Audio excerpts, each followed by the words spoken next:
Hey everyone, my name is David Rao, and I'm the music teacher who blogs at makemomentsmatter.org. You can also find my ideas on Twitter, Pinterest, Instagram, and a variety of other places when you search for my name, David Rao, or Make Moments Matter. Tonight I'm excited to be talking with you a little bit about substitute teacher plans and one specific kind of plan that I leave for students and teachers, substitute teachers, and then an example of that. That's what I'll be talking about in just a second. But first, let me just say that if you hear me talk about a book or resource, something you're interested in this video or any of these videos, I always have a page on my blog. I call it the links page, where it houses all the links and direct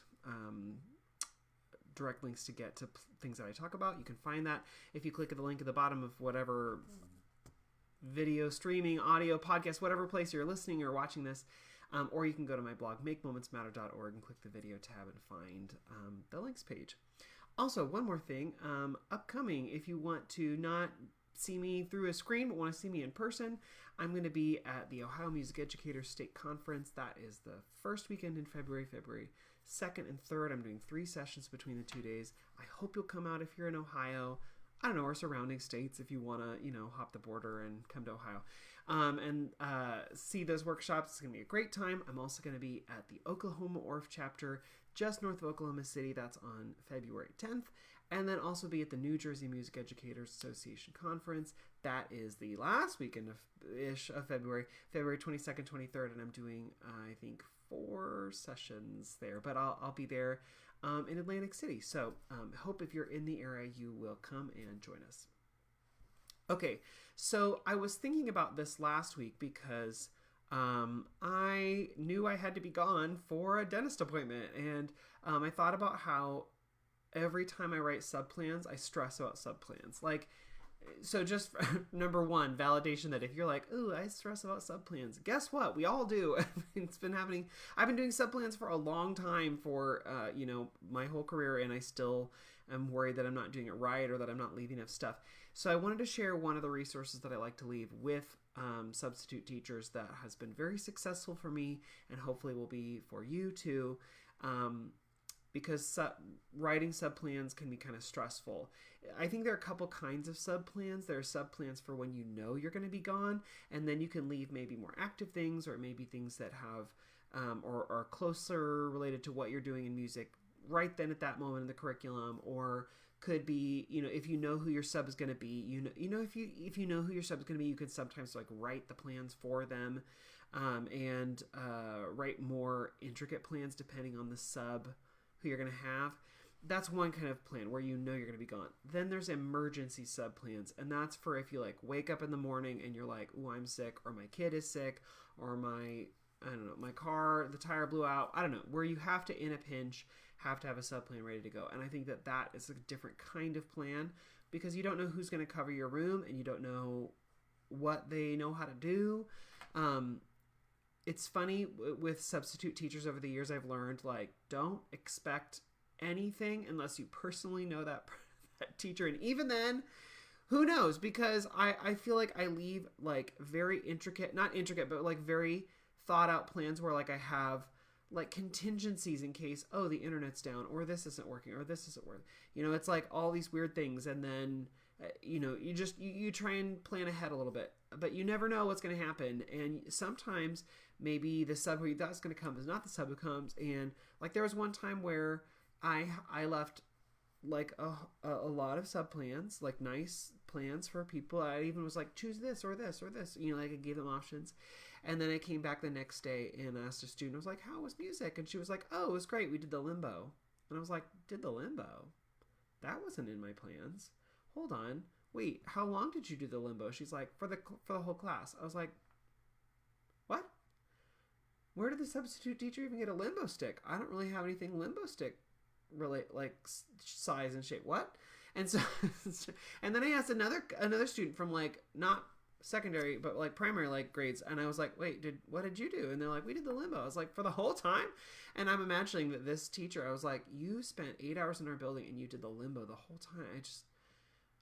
I can't imagine. Anyway, but all that to say, you never know You never know. So I always try and leave sub-plans that are accessible for no matter who it is, and I try and leave them things where they get a choice of how they want to take the lesson. If they're more comfortable doing like a video aside, or if they're more comfortable with a PowerPoint, they're more comfortable with worksheets, they're more comfortable with whatever. If they are comfortable with student interaction, cool. I want to leave them options, and I will leave them something that's related to our musical content, and that can be kind of tricky. So one of the things that I've also heard a lot in like the Facebook forums, and as I'm watching and trying to listen to other teachers and learn from other teachers, I've heard a lot of people say, "Oh, I have to leave no tech subplans," which I don't have that stipulation. My principal doesn't care if I leave something that's related to technology. In fact, our students have one-to-one technology, and so it's encouraged. But I know some people are like, no tech, or maybe your room just doesn't have it, or maybe you know you're gonna have to go room to room. I don't know. Taking the tech component out can sometimes make things easier. And that's tricky when you say like no tech subplans, because you're like, ooh, there's this really cool video and then we can build off of. Well, no, not if you can't use the video. So I have resorted to books, and not because I want to have no tech, but because it's always a fallback that I know that even if the internet's down, even if our power's out or the computers are down or whatever, a sub can read a book. Right? And so I have a couple books that I'm going to share that are like brand new to me but are very fun, and then one that is like a tried and true and the resources I use for that. So 2 books that are kind of newer to me. One of these I shared last year. So I shared this one last year in the Musical Mondays. This is called The Girl Who Heard the Music. How One Pianist and 85,000 Bottles and Cans Brought New Hope to an Island. And this is by Marnie Fogelson and Mahani Teva, Teave, not sure. If that's how you pronounce it. And the pictures are by Marta Alvarez Miguens. Okay, so very beautiful pictures. So I had to see the illustrator too. Okay, so the first page, I'll just read just a couple pages so you can see sort of how it looks. On Rapa Nui, a small island that is watched over by giant statues called Moai, it seemed to a little girl named Mahani that music was everywhere. From the lullabies that mothers sang to the rhythm of the waves hitting the rocks, to the crickets calling to each other at dusk, music was at the heart, the Ananya of Rapa Nui. Sometimes visitors to Rapa Nui gave the children music lessons. Classical music sounded different from the ukuleles and songs Mahani knew. She fell in love with the way it made her feel, and her fingers itched to play the instruments she heard. Every time Mahani had to say goodbye, her heart dropped like a tipani flower past its prime. Okay, so that's as far as I'm going to read, and I'll show you the rest. So a music teacher comes and moves to the island. A pianist teaches her how to play, but then, of course, the pianist has to leave. But another visitor comes. He also plays. He hears Mahani play, and he knew that she should go and play around the world and get great experience. And so she does. She leaves the island. She goes. She gets great experience, but she knows she wants to bring that experience back home to the island. And also the other problem with the island not having music, the other problem is that there's a lot of trash in the ocean around the island, and lots of garbage that is becoming a big problem.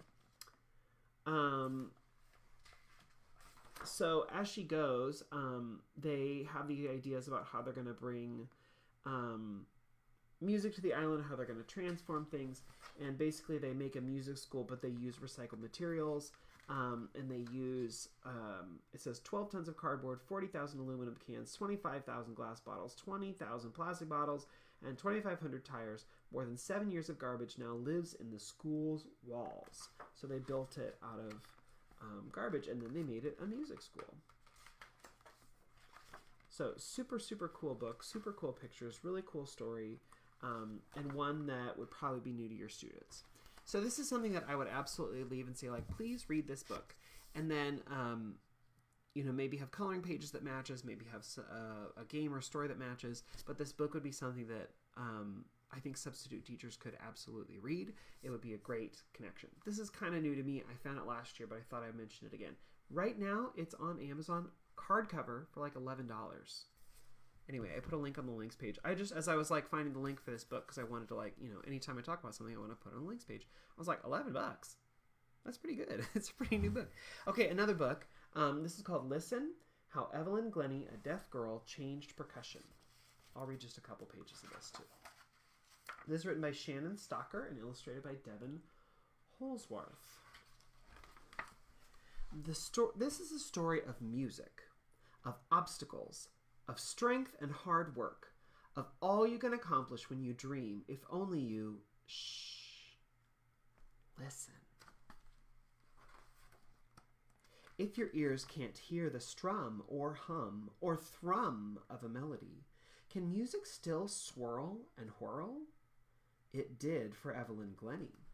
Listen. In the late 1960s, Scottish music rolled through the farm hills of Aberdeenshire, Scotland, where Evelyn Glennie grew up.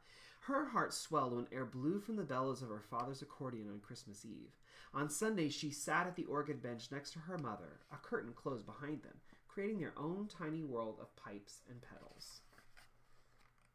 From the moment Evelyn heard her first note, music held her heart. Evelyn played piano songs by ear at 8 years old. Tink, tink, tink. Woo-da-woo! Clarinet notes slid through her lips when she was 10, but soon her ears began to hurt. Voices became distant whispers. Evelyn's parents took her to the doctor. The audiologist frowned. The nerves in Evelyn's ears are degenerating. She's never going to be able to play music. She's going to need hearing aids for the rest of her life, and she's going to need to go to a school for the deaf. Evelyn didn't understand. Only 30 minutes earlier, she'd been able to play music, and now she couldn't? Why? She didn't want to wear hearing aids, read lips, and play music. She didn't want to go to a school for the deaf. Evelyn's parents shook their heads at the doctor. No, her father told him. Hearing or not, she will do what she wants to do. So it continues on. She went to academy. Let's see. She still was having a hard time hearing, but she really loved the percussionists. Evelyn knew she wanted to be a part of that. So she went into school for music. They tested her, and she began in the school for percussion lessons. And she did pretty good because she'd had all those years of piano lessons. But her percussion instructor sent her home with a snare drum. No instructions, no sticks, no stand, just a drum. So she tapped it, she pinched it, she scraped it, she rubbed jewelry on it. She did all sorts of things to make different vibrations and sounds. And then he said, "How did you do?" And she said, "I don't know." And he said, "How does a tractor feel?" And she closed her eyes. She felt how it felt, and then she played like an old creaky tractor. And so she took this sound and she played it as she felt it. And so anyway, she had this like really wonderful revelation with her piano teacher. She could feel the music. She could feel sort of that sensation. And so she's going through life. She did have some trouble listening to people or hearing people, and but she became sensitive to vibrations so that she could like tune an instrument based on where she felt the vibrations in her body. She was able to play things because she learned the vibrations. She learned for marimba and things like the sticking patterns. Anyway, she kept going and became actually pretty famous. She did pretty well. And I just love the illustrations in all of this. It's really cool, especially if you're teaching new students. There's so many percussion instruments, so you can definitely talk with students about like the different instruments and things that they're seeing in here. But also, just it's a cool, a really really cool story, and I think the illustrations are really just beautiful. Anyway, so she got into an academy, and everyone in the academy agreed no one should be turned away just because of a disability. She did really well in the academy. She got the Queen's Commendation for Music and Academic Excellence, and started performing, doing really great things. She got a Grammy. She did really well with all these great awards. She got a special, she was knighted by the Queen. So anyway, it's just a really super cool story. And in the end it says, Evelyn remembers the audiologist who thought people could only hear with their ears. He was wrong. Losing my hearing, she said, made me a better listener. Evelyn Glennie became the first full-time solo percussionist in the world. She owns more than 2,000 instruments, all of which sing in her hands. Throughout her life, many people told her, no, you can't, but Evelyn always knew she could, and you can too if you only listen. Anyway, and that has a little bit about Evelyn in the back. Super cool book. I love the illustrations in here. I love the story. I think it's a super cool addition, and you could absolutely dig up more information about Evelyn Glennie if you want, or you could leave a very simple percussion lesson, maybe for rhythm sticks or something for students, or a lesson on vibration. If you wanted to use it in your own classroom, think about all the cool things you could do with it. You could absolutely try different non-pitch percussion instruments, have students feel them, listen to them, not just like hit or scrape or whatever, but like listen and actually see how are the different ways you can make sound. I mean, there's so many cool things you could do in your classroom. One more book I want to share, I'm realizing that just all three of these books just happen to be about women musicians, which is how cool that all three of these are that. But this is another one that is pretty well known now, but just in case, I'll read a couple pages. This is called Drum Dream Girl. This is how one girl's courage changed music. Actually, it's not just books about women. It's books about women who like overcome huge hardships to do what they really want to do and make music in fantastic and wonderful ways. And I did not play. I'm just sitting here going like, wait, there's like a theme here. I wish that had been intentional, but it just happens to be like these are books that I think are amazing that I have in my classroom library that I'm like, well, yeah, I could leave that for a sub. Yeah, I could build a lesson around that. Yeah. So all cool books. Go check them out. Drum Dream Girl. This is by Margarita Engel and illustrated by Rafael Lopez. On an island of music, in a city of drum beats, the Drum Dream Girl dreamed. She dreamed of pounding tall conga drums, tapping small bongo drums, and boom, boom, booming with long, loud sticks on big, round, silvery, moon-bright timbales. But everyone on the island of music, in the city of drum beats, believed that only boys should play drums. So the Drum Dream Girl had to keep dreaming. Quiet, secret drum beat dreams. At outdoor cafes that looked like gardens, she heard drums played by men, but when she closed her eyes, she could also hear her own imaginary music. Anyway, the story goes on. I'm not going to read the whole thing, but the story goes on. Oop, a page where I have to turn everything. She listened, she learned, she took in things, she got lots and lots of experiences at festivals and carnivals and all sorts of things, and she kept drumming on tables and tapping on things with her fingers and her toes, and she thought about how she really wanted to play drums. So she just kept at it. She kept learning. She kept getting experiences. Her sisters were in an all-girl dance band. They invited her to play, but their father said no, only boys should play drums. But she just kept dreaming, kept trying, kept looking for ways to persuade her father. And then one day her father got a music teacher to give her lessons and like get his opinion. And he thought she was really good. So she practiced and practiced and practiced and finally got to do a performance. And when she did, it went really, really well. And as time went on, they helped to break this this belief that only boys should play the drums. It's a real true story about a girl called Nilo Castro Zaldarriaga, and she was lived in Cuba, but she traditionally her family traced their lineage back to Africa and also back to China. So she was inspired by these like African sounds and Cuban sounds and Chinese sounds, and it all came together to inspire her to play drums the way that she did. So this book is really easy to find. When I looked this one up today, it was like $8 hardcover, which is very, very inexpensive for a book. So if you don't have it, go get it. I put a link on the links page. But how do I leave this for a substitute teacher? Well, I think that it'd be very easy for a substitute teacher to read this. The very first girl, the girl who heard the music about the pianist who was from the island and made the music school out of recycled materials. That does have some specific words and vocabulary that might throw off a substitute teacher, because I know sometimes they're a little bit more timid. It depends on your substitute teacher.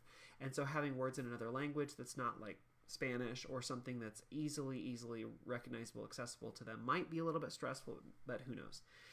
Drum Dream Girl doesn't have a lot of those. It's a little bit simpler to read and follow through. And it's just a super cool story. The illustrations are bright. I think a substitute teacher would enjoy that. But I always like try and give subs option. So a couple years ago, I started making this set of resources that I called Book Companion resources. And so in that Book Companion resource, you get it shows you where to get the book, like links to where to get the book and all that. So you have to have the book, but it has worksheets, it has a PowerPoint, it has vocabulary, it has all sorts of things. Let me show you some of the things that are included. Let's see. So along with the book, you could use these. Ooh, sorry, we'll see if my phone will. There we go. You could use these resources. So these are the first page, there's a whole a lesson outline, possible lesson outline of what the substitute teacher might want to do. So read through the story, go through the PowerPoint about her life and accomplishments, read through selected vocabulary, and then there's a whole set of discussion questions they could use. On the other PDF I'll show in just a second, I have a bunch of video examples, and then there's student worksheets. So here are just a couple of the worksheets that you could do. There are a couple coloring pages. There's, if you want to skew this a little bit older, there's a whole page of quiz things. So there's 4 or 5 multiple choice questions and fill in the blank questions, all based around the details in the book. So one of the questions is, the Drum Dream Girl lived on an island of music. Can you name which island she lived on? And the multiple choice gives you Australia, Cuba, Japan, or Fiji. Oh, it should be Fiji. It says Fuji. Whoops, gotta go change that. Okay, the next one, here's another page of worksheet, and this one says, the Drum Dream Girl, Milo, she loved making sounds and started to learn how to play the drums. What instrument or instruments really excite you? And there's a line there for students, and then there's another one that says, Milo played several different types of drum. Can you name a few? And there are 4 different spots. So this, yes, is based on some of the details in the story, but also a little bit more related to the student's belief. There's a whole page where they can draw a picture that represents the story. There's a page where they can retell the story in sort of their own words. That's one of the resources that's included. Let me show you the other one. So this one, ooh, no, that's not it. Hold on. Oh, okay, still not it. Hold on, let me find it here. There we go. Okay, so this page, let me see if I can zoom out Instagram. There you go. This page has basically the PDF version. There's a PowerPoint version of this, but it goes through her life and tells a little bit about her life. So it gives information and actual pictures of little Milo and her actual images of her sister's band, of her playing in the band. It gives all this history and these stories.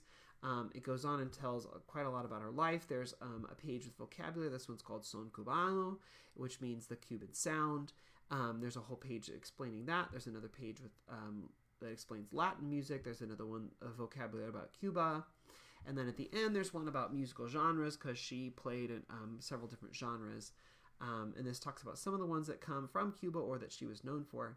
And then there's a whole page of video links. So one of them is actually her playing. So it's her sister's in that girl's dance band, and then she has a solo in that. There's another one with music that she's played with her playing a solo.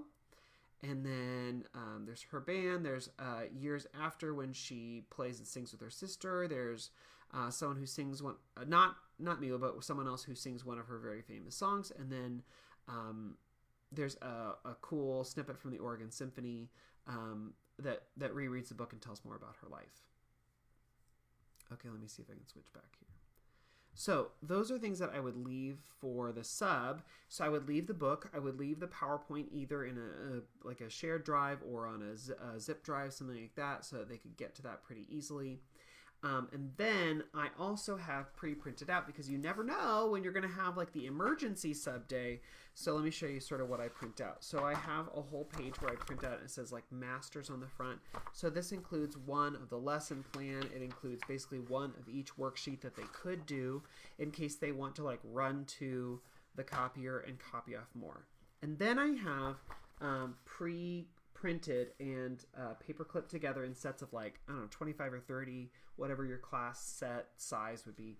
I have these pre-printed out for a sub so they could just, in an emergency, grab this this file from my filing cabinet, and in it I have the book, I have the lesson outline, and then I have several of the worksheets. So like I printed where one side it's coloring and on the other side it's that like short answer or like student ideas. Like what are, like one of the questions here is like, what are some of the places where she heard music, drumming, and happening?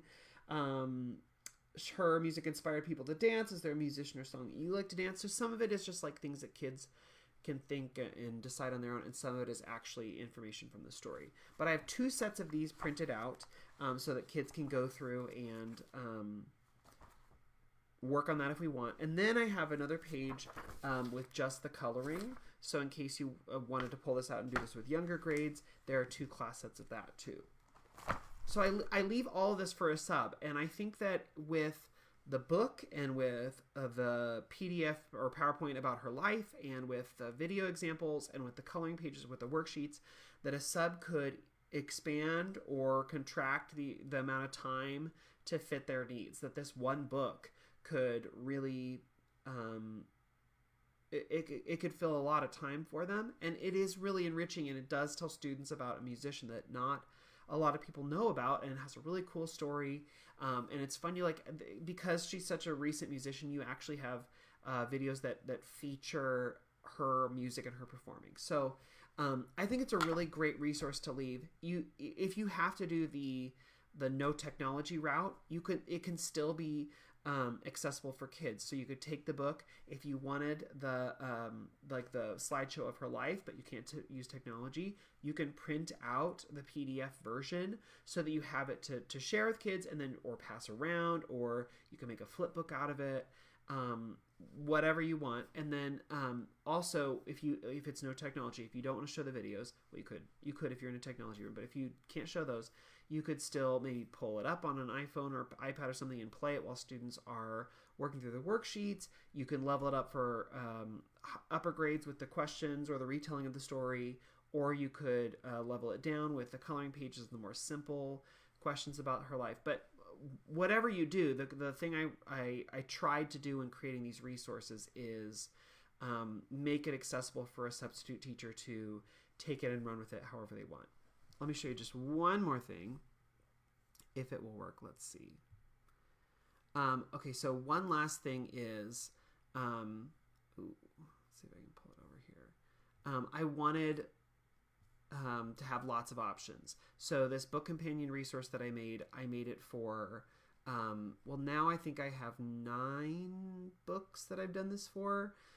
So I have this, you can buy them in little mini bundles, groups of 3, but you can buy them singles. So right now I have like Bach to the Rescue. I have Before John Was a Jazz Giant, Dancing Hands, Little Melba and Her Big Trombone, Beyonce, Shine Your Light, Playing at the Border, Dizzy, My Name is Celia, Coat of Many Colors, The Music in George's Head, Tito Puente Mambo King, Drum Dream Girl, Ella Queen of Jazz, What Charlie Heard, and The Dance of the Violin. So I now in my classroom have, I have these preset, already printed, ready to go for like 9 different books, which is amazing. So whether I want to use some for older grades, some for younger grades, it just cuts down on the amount of time that it takes for me to subplan because I already have these pre-selected, pre-printed, ready to go things. Okay, whether you use my book companion resource sets or not, you don't have to, but if you use them or not and they're helpful, great. If not, I would definitely encourage you to think, as you're thinking about subplans, to think about books, because it's easy. It's something that a sub is usually comfortable sitting and doing a read aloud. You can, bring out books that maybe you don't get to teach during the year. You can bring out books that are slightly longer with narrative, because a substitute teacher is always trying to fill time. So I think books give you tons and tons and tons of options. Okay, that's where I'm going to end today. If you have other favorite books that you love to use, especially for substitute plans, please leave that comment about that in the comments section wherever you're watching or listening to this, so that other people can see that and learn from you too. There are so many great books out there, but especially books that you think translate well for substitute teachers. it'd be great to just learn about more of those. So leave that comment wherever you're watching or listening, and I'll maybe talk about them another day, or people can just see them in the comments and learn from you. Okay, thanks so much for coming along, everyone. I'll see you all next week for another Musical Mondays video. Have a great night, everyone.